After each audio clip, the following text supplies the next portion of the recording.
সারা জীবন কেউ জিজ্ঞেস করবে না কিভাবে বেঁচে আছো, তবে মরে গেলেই সবাই জিজ্ঞেস করবে কিভাবে মারা গেল। ঝগড়ার পর যে প্রথমে কথা বলে সে নির্লজ্জ নয়, তার কাছে সম্পর্কটার মূল্য সবচেয়ে বেশি। সময়ের সাথে সাথে আপন মানুষগুলো ঘড়ির কাঁটার মতোই বদলে যায়।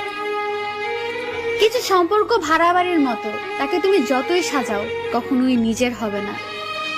লবণ ছাড়া রান্না যেমন স্বাধীন, বিশ্বাস ছাড়া সম্পর্ক তেমন মূল্যহীন। যে পাখি উড়ে যেতে চায় তাকে ধরে রাখা বড়ই কঠিন। শরীরের প্রতি লোভ নয়, বরং সারা জীবন একসাথে থাকার লোভ হচ্ছে আসল ভালোবাসা। ধোঁকাবাজ বেঈমানরাই ভালো থাকে না শুধু তাদের বিশ্বাস করা বোকা মানুষগুলো। এটাই সত্যি। দেখা হবে বলে ভেবো না, কথাও হবে। অপরিচিত যখন হয়েই